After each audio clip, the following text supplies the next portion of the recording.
So in this video, we're going to cover something that might seem basic, but shows up directly on the BACE exam, choosing the right glassware for the job and reading volume correctly. So we're going to call this glassware selection and meniscus reading.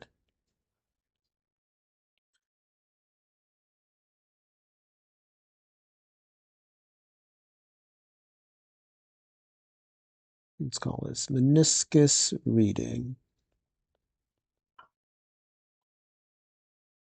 So by the end of this video, you'll be able to look at any piece of laboratory glassware and immediately know whether it's for measuring or for holding, and you'll know exactly how to read a meniscus. So let's get right into it. So when you walk into a biotech lab, you're going to see a lot of glassware. But here's the thing. Most of it is not designed to measure volume accurately. Most of it is there to just hold things. So we're going to look at these two first. So you've got a beaker and you've got an Erlenmeyer flask.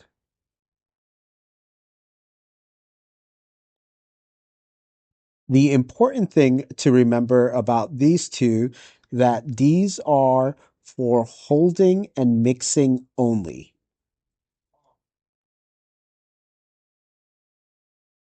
And it is not for measuring.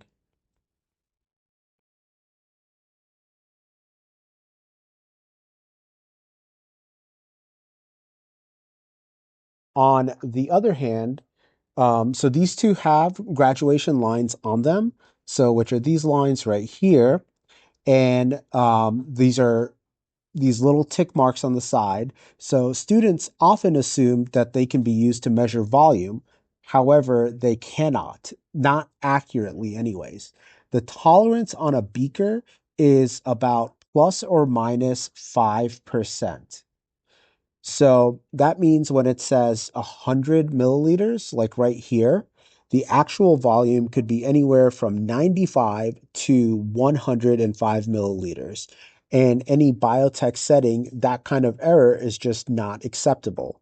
So once again, beakers and Erlenmeyer flasks, they hold and mix liquids only, and they're not really supposed to be used for measuring. And their tolerance is somewhere about plus or minus 5%. So now let's look at what we can use to measure things. So this is going to be, I'll use a different color. So we've got a graduated cylinder.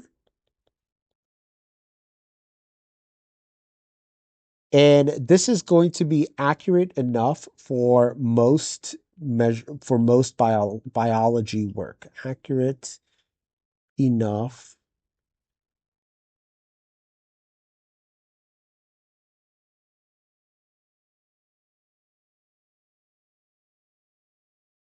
So graduated cylinders are really going to be the workhorse volume measuring tool in a biology lab.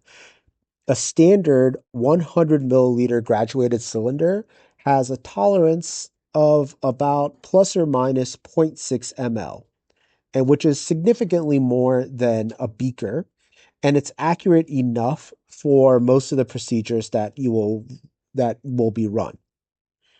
An important rule about graduated cylinders is you always choose the smallest one that fits your volume. Meaning, if you need to measure 83 milliliters, you use a 100 milliliter cylinder, not 250 or 500. A larger cylinder is going to have larger graduation marks, which are these little ticks on the side, and that means you lose accuracy. So let's kind of write over here, always choose the smallest cylinder that fits your volume.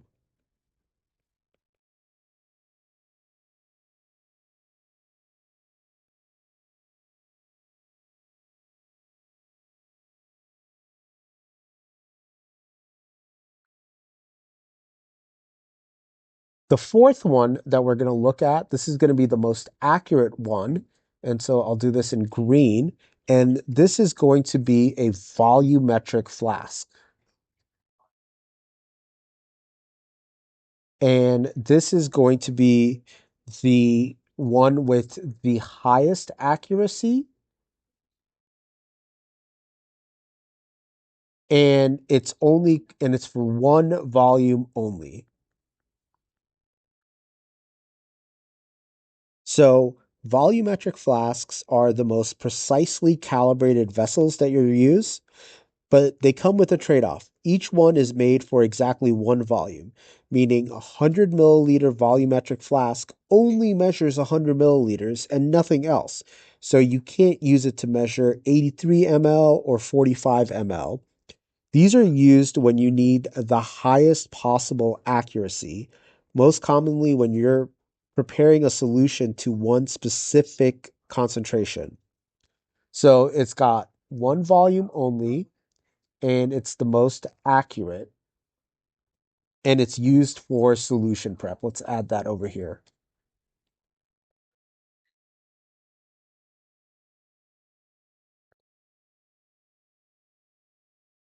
The next thing we're going to look at what's called the meniscus rule.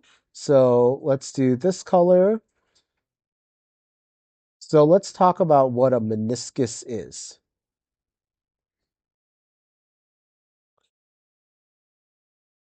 So this is how we're going to actually read the volume in a graduated cylinder.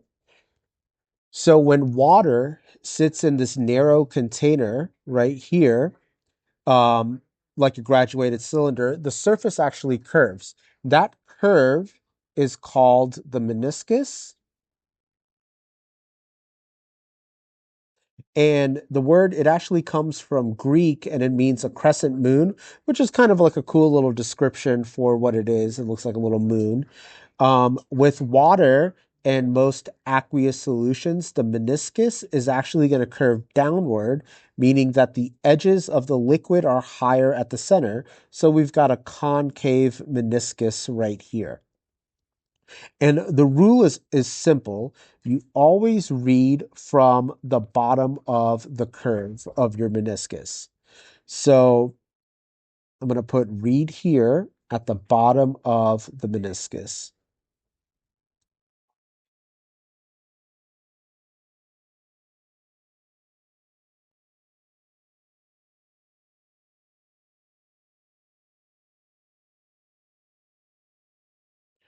So we're right here. We're going to be at eye level. And so you never want to read from the top of the curve or from the edge or from the bottom. So your eye has to be at the same level as the liquid surface when you read it. So if you look down at the cylinder, you'll read that the value is too high. If you look up at the cylinder like this, you'll read that the value is too low. Eye level with the meniscus, that's going to be the standard. Um, So meniscus, read here at the bottom, and then we want to be eye level with the meniscus.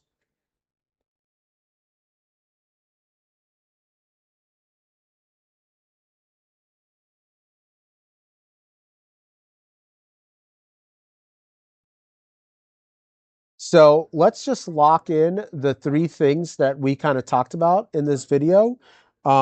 One, beakers and Erlenmeyer flasks. These are only going to be for mixing and holding and not for measuring, and simply because their tolerance is too wide.